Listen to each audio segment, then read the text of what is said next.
అబ్బాయి అమ్మాయితో మాట్లాడాలంటే మాట్లాడచ్చు. అదేంటి బావగారు అలా అంటారు? ఇంకా వాళ్ళు మాట్లాడుకునేది ఏముంది చెప్పండి? పెద్దవాళ్ళం, ఇక మనం మాట్లాడుకోవాల్సిందే.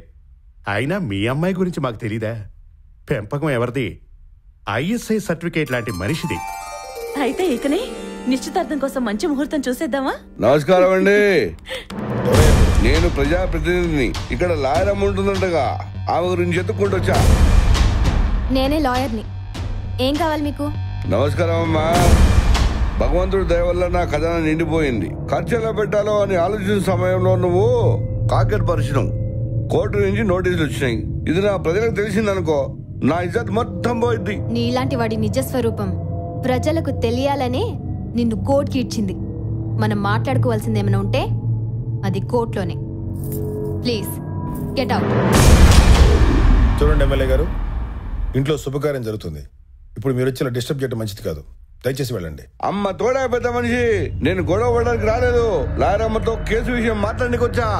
మీరుండండి నాన్న, నేను మాట్లాడొస్తాను. మీరు పదండి. లాయర్ అమ్మ, మర్యాద కేసు వాపసు తీసుకో, లేదంటే. బెదిరిస్తున్నావా? న్యాయంగా ప్రజల కోసం ఖర్చు పెట్టాల్సిన ప్రభుత్వ నిధుల్ని నీ ఒక్కడి స్వార్థం కోసం స్వాహా చేసేస్తే చూస్తూ ఊరుకోవడానికి నేను బాధ్యత లేని మనిషిని కాదు, రెస్పాన్సిబుల్ లాయర్ని. అబ్బాబాబా, ఏం మాట్లాడుతున్నావమ్మా? ఆడవాళ్ళందరూ ముందుకు పోతున్నారు, అన్ని రంగాలను ముందుకు పోతున్నారంటే ముచ్చటేసింది. కానీ నా మీద నన్ను కుంభం ముంచే దాంట్లో కూడా ముందుంటానంటే ఊరుకుంటానా? మండిపోయిద్ది. చిన్నదనం అని చెప్పి నీ గడపలో అడుగుపెట్టినా, నా మాట వింటావని చెప్పేసి. కానీ వినట్లే. ఎన్ని తలకాలు తీసే పొజిషన్కు ఈ పదవికి వచ్చాను తెలుసా? అలాంటి నా పదవి పోతుందంటే నేను ఊరుకుంటానా? ఏం చేస్తావు? ఏం చేస్తానా?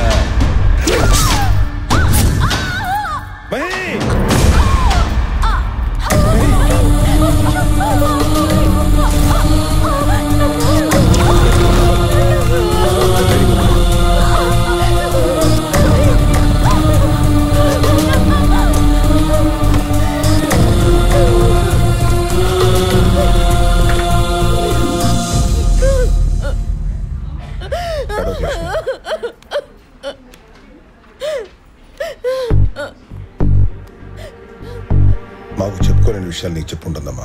అవును అంకుల్. అసలు ఏం జరిగింది? అసలు ఆ రోజు ఏం జరిగిందంటే, ఐ లవ్ యూ.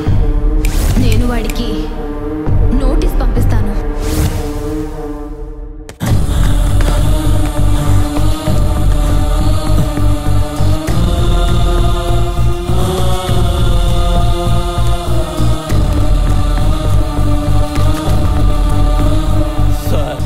మహి చచ్చిందో లేదో చూడకు వచ్చావా? ఇంకేం మాట్లాడద్దు. మా సేవలు కూడా చూడాలంటే ఇక్కడ ఉండు, లేదా ప్లీజ్.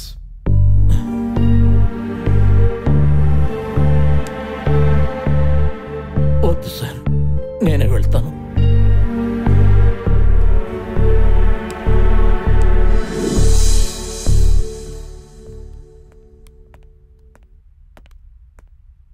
బలమైన కత్తిపోట్ల వల్ల కిడ్నీ బాగా డ్యామేజ్ అయింది. హెవీ బ్లీడింగ్ అయింది. మ్యాక్సిమం ట్రై చేశాం. I'm sorry.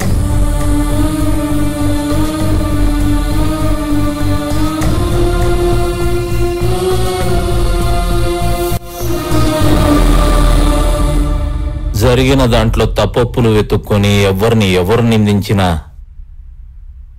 పోయిన నా మహిమాత్రం తిరిగి రాదు. అందుకే తన జ్ఞాపకాల్ని పదిలంగా ఈ గుండెల్లో దాచుకున్నాను. ప్రేమించడం, ప్రేమించబడటం